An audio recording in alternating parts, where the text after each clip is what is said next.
الحمد لله نحمده ونستعينه ونستغفره ونعوذ بالله من شرور أنفسنا. من يهد الله فلا مضل له ومن يضلله فلا هادي له، ونشهد أن لا إله إلا الله وحده لا شريك له، ونشهد أن محمدا عبده ورسوله الذي أرسله بالحق بشيرا ونذيرا وداعيا إلى الله بإذنه وسراجا منيرا. أما بعد، فقد قال الله تعالى في كلامه المجيد: يا أيها الذين آمنوا اتقوا الله وقولوا قولا سديدا يصلح لكم أعمالكم ويغفر لكم ذنوبكم، ومن يطع الله ورسوله فقد فاز فوزا عظيما. وقال تعالى: وما يستوي الأعمى والبصير ولا الظلمات ولا النور ولا الذل ولا الحرور وما يستوي الأحياء ولا الأموات إن الله يسمع من يشاء وما أنت بمسمع من في القبور. فقد جاء في الحديث: قال رسول الله صلى الله عليه وسلم: فإن خير الحديث كتاب الله، وخير الهدي هدي محمد صلى الله عليه وسلم، وشر الأمور محدثاتها، وكل محدثة بدعة، وكل بدعة ضلالة، وكل ضلالة في النار. وقال رسول الله صلى الله عليه وسلم: كل أمتي يدخلون الجنة إلا من أبى. قيل: ومن أبى يا رسول الله صلى الله عليه وسلم؟ فقال: من أطاعني دخل الجنة ومن عصاني فقد أبى، أو كما قال رسول الله صلى الله عليه وسلم.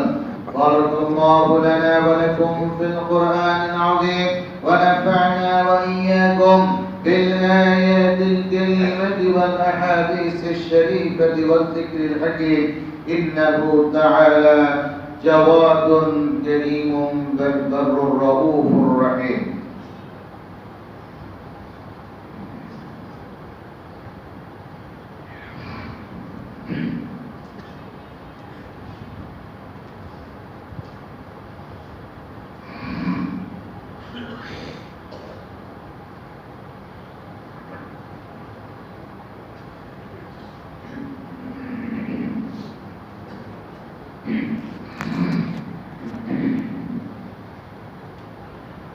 الحمد لله رب العالمين، العاقبة للمتقين، والصلاة والسلام على سيد الأنبياء والمرسلين وعلى آله وأصحابه أجمعين. أما بعد، فقد قال الله تعالى في كلامه المجيد: إن الله وملائكته يصلون على النبي يا أيها الذين آمنوا صلوا عليه وسلموا تسليما. اللهم صل على محمد عبدك ورسولك، وصل على المؤمنين والمؤمنات والمسلمين والمسلمات، وبارك على محمد وأزواجه وذريته. قال النبي صلى الله عليه وسلم: أرحم أمتي بأمتي أبو بكر، وأشدهم في أمر الله عمر، وأصدرهم حياء عثمان، وقضاهم علي، وفاطمة سيدة نساء أهل الجنة، والحسن والحسين سيدا شباب أهل الجنة، وحمزة وأسد الله وأسد رسوله. اللهم اغفر للعباس رضوان الله تعالى عليهم أجمعين، وولده مغفرة ظاهرة وباطنة لا تغادر ذنبا بلادنا بنغلاديش وانصر كل مسلم وكل بلاد المسلم. اللهم احفظنا واحفظ بلادنا واحفظ كل مسلم وكل بلاد المسلم من كل عدو الداخل والخارج.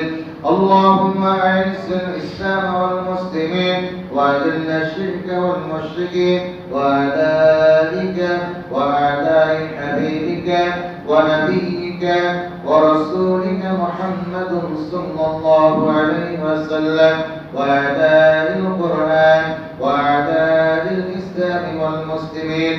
اللهم أنت ربي لا إله إلا أنت خلقتني وأنا عبدك وأنا على عهدك ما استطعت أعوذ بك من شر ما صنعت أبوء لك بنعمتك علي وأبوء بذنبي فاغفر لي فإنه لا يغفر الذنوب إلا أنت.